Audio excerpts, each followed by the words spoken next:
Bulletin में सबसे पहले आपको खबर दें, बाबर आजम की कप्तानी के मुस्तकबिल का फैसला अब से कुछ देर में मुतवक्के है। वर्ल्ड कप में नाकाम टीम के कप्तान आज chairman PCB management committee Zaka Ashraf से मुलाकात करेंगे। ज़राए का बताना है कि बाबर आजम ने बतौर कप्तान इस्तीफ़ा दिया तो मंजूर कर लिया जाएगा, दूसरी सूरत में पीसीबी उन्हें खुद कप्तानी से हटा देगा। बाबर आजम टेस्ट, वनडे और T20 में बतौर खिलाड़ी खेलेंगे। नुमाइंदा जियो न्यूज़ सुहेल इमरान हमारे साथ मौजूद है। सुहेल, कब तक ये मुलाकात मुतवक्के है और पाकिस्तान क्रिकेट के हवाले से आज क्या अहम फैसले होने जा रहे हैं? जी, फैसलों की अनाउंसमेंट पाकिस्तान क्रिकेट बोर्ड आज करता है या नहीं करता, इस बारे में पाकिस्तान क्रिकेट बोर्ड ने ऑफिशियली बिल्कुल नहीं बताया। मुलाकातों का सिलसिला जारी है और मैनेजमेंट के अराकीन, जिसमें टीम डायरेक्टर मिकी आर्थर और दीगर मैनेजमेंट के अराकीन शामिल हैं, वो सिलसिला जारी है। इस वक्त नेशनल क्रिकेट अकेडमी में हमारी जो सोर्सेज ने तस्दीक की थी गुज़िश्ता रोज भी और आज भी, बाबर आजम को भी बुलाया गया था, लेकिन अभी तक बाबर आजम मुलाकात के लिए नहीं पहुंचे हैं। बाबर आजम के बारे में बताया गया था कि वो 1-on-1 उनकी मुलाकात तय थी chairman management committee Zaka Ashraf के साथ, लेकिन ताहाल बाबर आजम जो है वो नेशनल क्रिकेट अकेडमी नहीं पहुंचे। उनका इंतजार भी किया जा रहा है। मैनेजमेंट के दीगर अफराद के साथ उनकी मुलाकात का सिलसिला इस वक्त जारी है। जी ठीक है, बहुत शुक्रिया सुहेल इमरान, हमें अपडेट कर रहे थे।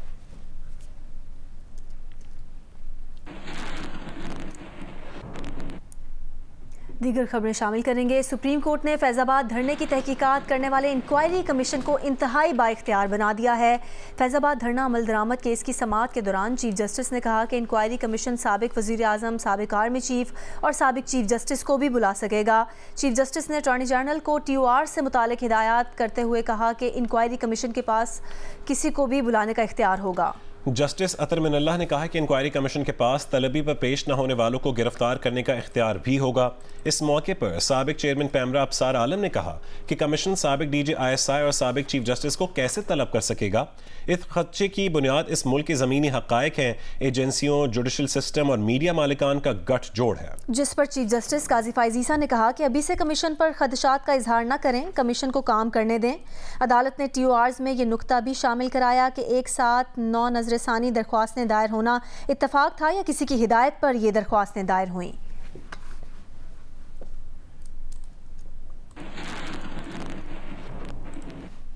मुस्लिम लीग नून के कायद नवाज शरीफ का कहना है कि तब्दीली लाने वाले 4 साल में कौन सी तब्दीली लाए, नए पाकिस्तान वाले कोयटा में क्या तब्दीली लाए, कहाँ गई वो तब्दीली। कोयटा में कारकुनान से खिताब में मियां नवाज शरीफ ने कहा कि तब्दीली लाने वाले हसद और गालियां हमारे माशरे में ले आए हैं। कोयटा वैसे का वैसे ही है, आज भी वैसे उसी तरह से है कोयटा। जो मैं पहले छोड़ गया था आज वही देख रहा हूँ कोयटा। बिजली के जो कारखाने हैं वो मेरे साथ मिलकर शहबाज शरीफ साहब ने लगाए हैं और 1.5 साल में लगाए हैं। ये काम हमने करके दिखाया है, तब्दीली इसको कहते हैं। और आज अगर हमारी हुकूमत आज भी अगर होती तो कब का पाकिस्तान आज बदल चुका होता। कुछ याद रखें, कौन क्या कर गया आपके लिए कि 4 सालों में कौन सी तब्दीली लेके आए हैं। वो कौन सी तब्दीली है?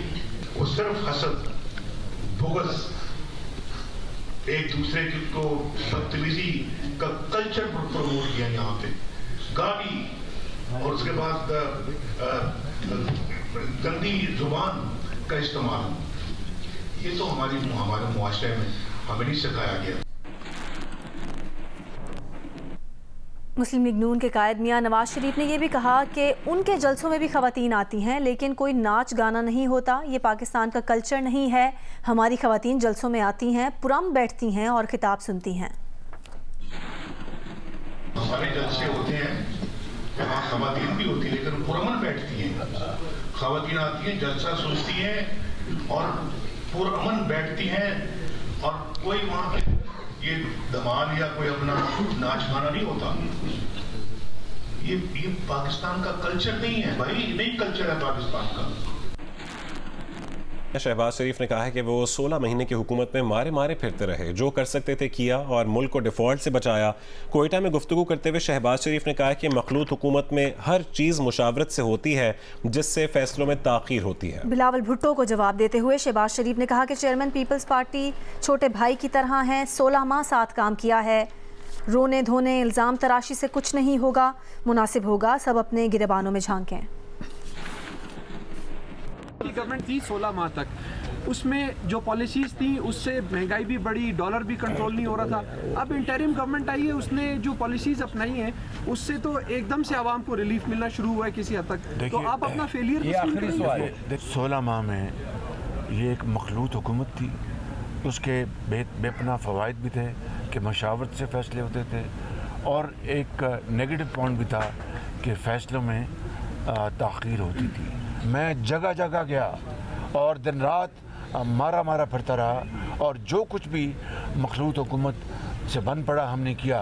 पिछली हुकूमत ने पाकिस्तान को दिवालिया होने की नहज पर पहुंचा दिया था, और जिस तरह हमने पाकिस्तान को दिवालिया होने से बचाया, तो मेरे छोटे भाइयों की तरह हैं। मैंने उनके साथ 16 माह काम किया है, और बहुत अच्छे हमारे ताल्लुकात थे और हैं। जिसको पाकिस्तान के अवाम वज़ीर-ए-आज़म मुंतखब करेंगे, कौम उसको कबूल करेगी। माशी तौर पर हमारा जो 76 सालों में जो हशर हुआ है वो आपके सामने है, और इस हालत को हमें बदलना है। रोने धोने से कुछ नहीं होगा। हम पीटें और एक दूसरे के ऊपर इल्ज़ाम तराशी करें और एक दूसरे को मुर्द इल्ज़ाम ठहराएं, ये कोई मुनासिब बात नहीं है। सदर नून लीग मियां शहबाज शरीफ ने कोयटा में चीफ ऑफ सारावान और साबिक वज़ीर आला बलोचिस्तान नवाब असलम रईसानी से मुलाकात की है। सारावान हाउस कोयटा में हुई मुलाकात में शहबाज शरीफ ने नवाब असलम रईसानी और भाई लश्करी रईसानी को मुस्लिम लीग नून में शमूलियत की दावत दी। मुलाकात के बाद शहबाज शरीफ ने कहा कि नवाज शरीफ एक मुदब्बिर और स्टेट्समैन है, उनकी सोच बलोचिस्तान की तरक्की है। लश्करी रईसानी ने कहा कि वो जल्द फैसला करके आगाह करेंगे। मियां नवाज शरीफ साहब से, जो कि आज सिर्फ एक सियासतदान नहीं है बल्कि एक मुदब्बर हैं, स्टेट्समैन हैं, बलूचिस्तान के हवाले से मियां नवाज शरीफ साहब की सोच और उनकी इस सूबे के अवाम की तरक्की और खुशहाली, जो अमली जो काविशें हैं, वो पूरी कौम के सामने है। मैं यहाँ पर तफसील बयान नहीं करना चाहता।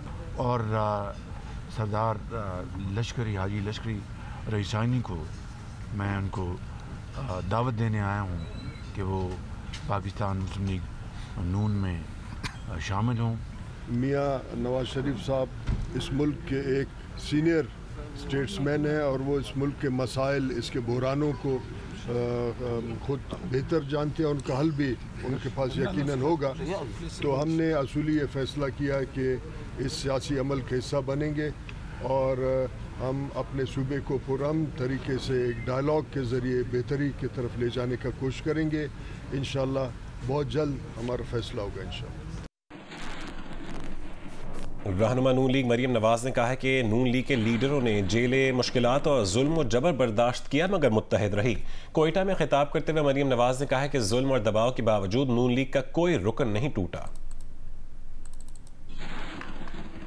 सबसे पहले नवाज शरीफ साहब ने जब अपने दौरों का आगाज किया तो वो कोयटा से किया, बलोचिस्तान से किया। कल जो अल्लाह ताला ने मुस्लिम लीग नून को कामयाबी दी, इतने सारे लोगों ने इकट्ठा मुस्लिम लीग नून को ज्वाइन किया, ये भी अल्लाह ताला के फजल से जो मुस्लिम लीग नून बतौर जमात मुत्तहिद रही है। तमाम तर मुश्किलात के बावजूद, तकलीफ़ों के बावजूद, जुल्म के बावजूद, जबर के बावजूद मुस्लिम लीग नून नहीं टूटी। उसका एक वर्कर नहीं टूटा। उसके लीडर्स जो हैं उन्होंने अपनी जान पर मुश्किलात बर्दाश्त की, जेलें बर्दाश्त की, झूठे मुकदमे बर्दाश्त किए, लेकिन जमात नहीं टूटी, जमात मुत्तहिद रही है। इस वजह से कल अल्लाह ताला ने ये जो कामयाबी हमें कल दी है, ये उसका भी समर है। जो जमात की कुर्बानियां है उस सब का समर हमने कल देखा माशाअल्लाह। निगरान वज़ीर आला पंजाब ने स्मॉग के हवाले से अहम इजलास आज तलब कर लिया है। इस बारे में मज़ीद जानेंगे नुमाइंदा जियो न्यूज़ आज़म मलिक से। आज़म, स्मॉग को ख़त्म करने के लिए क्या अहम फैसले होने जा रहे हैं आज इस इजलास में? जी देखिए, पंजाब में स्मॉग की तदारक के लिए सॉफ्ट स्मॉग लॉकडाउन लगाने की तजवीज़ तैयार कर ली है। निगरान हुकूमत ने अजराए ने बताया कि महकमों की तरफ से बुध को तमाम स्कूल, कॉलेज, यूनिवर्सिटीज बंद करने की तजवीज़ सामने आई है। हफ्ते के रोज मार्केटें, जिम, सिनेमा, थिएटर और फैक्ट्रियां मुकम्मल बंद करने की तजवीज़ भी सामने आई है। हफ्ते के रोज रेस्टोरेंट्स बंद करने की तजवीज़ है। सिर्फ टेक वे और होम डिलीवरी होगी। बड़ी शहरों पर ट्रैफिक सिग्नल बंद होने पर गाड़ियों के इंजन बंद करने की तजवीज़ भी सामने आई है। शहर में पब्लिक और प्राइवेट गाड़ियों को भी महदूद करने की तजवीज़ निगरान हुकूमत को आज इजलास में पेश की जाएंगी। सरकारी दफातर में बुध के रोज आधे मुलाजमीन काम करेंगे, ये भी तजवीज़ सामने आई है। हफ्ता और बुध को सॉफ्ट लॉकडाउन के बाद शहर में नाके लगाने की तजवीज़ भी सामने आई है, क्योंकि स्मोक में इजाफे की सबसे बड़ी वजह लाहौर में गैर मामूली ट्रैफिक है। फैक्ट्रियों से निकलने वाला धुआं स्मोक में सिर्फ 7% इजाफे का मौजब बनता है। वज़ीर आला पंजाब मोहसिन नकवी ने इस हवाले से पहले भी हिदायत जारी की हैं कि खिलाफ कानून काम करने वाली फैक्ट्रियों को बंद और भारी जुर्माने किए जाएं, और जबकि लाहौर में दफा 144 के नफाज की तजवीज़ भी सामने आई है। जी बहुत शुक्रिया आजम तफसील देने के लिए।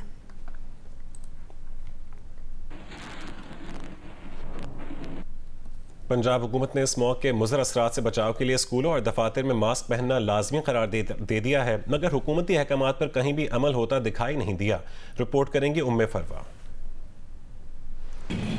लाहौर की फ़ज़ा में आलूदगी एक बार फिर खतरनाक हद तक बढ़ गई। सांस लेना भी दुश्वार हो चुका। हुकूमत पंजाब ने स्मोक के हवाले से इमरजेंसी नाफिज कर रखी है। सरकारी दफातर और स्कूलों में मास्क पहनना लाजमी करार दिया गया है। तहम सरकारी दफातर में सूरत हाल इसके बिल्कुल उलट है। डिप्टी कमिश्नर ऑफिस में किसी ने मास्क नहीं लगा रखा था।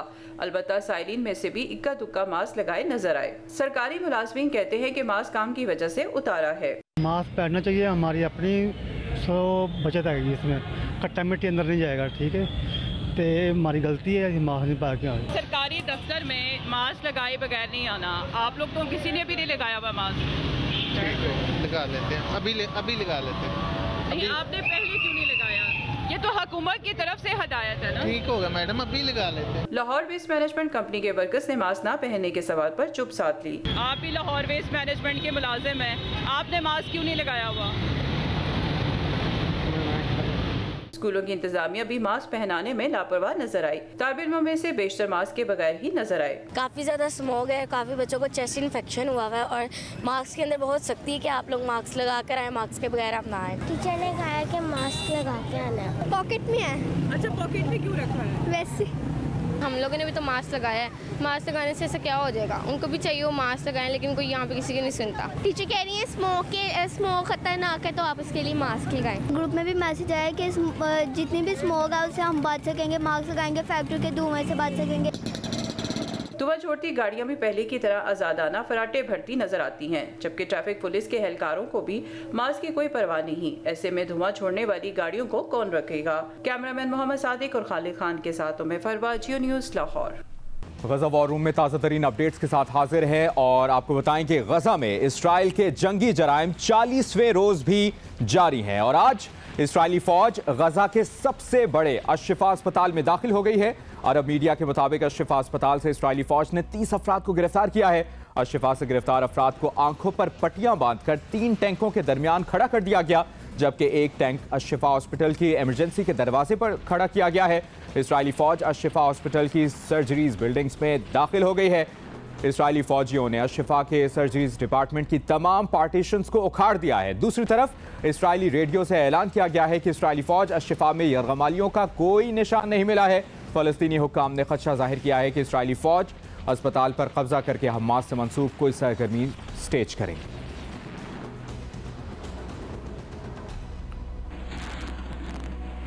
और आपको ये भी बताएं कि कैनेडियन वज़ीर आज़म जस्टिन ट्रूडो ने गजा पर इसराइली हमलों पर कड़ी तनकीद की है, जिसका इसराइल के वज़ीर आज़म बिन्यामीन नेतन्याहू ने सोशल मीडिया पर जवाब दिया है। जस्टिन ट्रूडो ने कहा है कि इसराइल गजा में अपने फौजी ऑपरेशन को लगाम दे। गजा में औरतों, बच्चों और शीरखारों की हलाकतें देख रहे हैं, ये रुकना चाहिए। गजा का इंसानी अलमिया और अशफा अस्पताल के इर्द गिर्द के वाक़यात दिल को झंझोड़ने वाले हैं। जस्टिन ट्रूडो ने कहा कि जंग के भी कुछ उसूल होते हैं, इसराइली हो या फ़लस्तीनी, हर मासूम जिंदगी बराबर होती है। नेतन्याहू ने सोशल मीडिया पर जवाब देते हुए कहा कि गजा में जो हो रहा है उसका जिम्मेदार इसराइल नहीं, हमास है। इसराइली सिविलियंस को जानबूझकर निशाना नहीं बना रहे। हमास ने सिविलियंस को कत्ल किया हमास ने यहूदियों पर होलोकॉस्ट के बाद सबसे बड़ा जुल्म किया है। इसराइल नहीं, हमास को जंगी जराइम का मुर्तकिब ठहराना चाहिए, ये भी कहा है नेतन्याहू।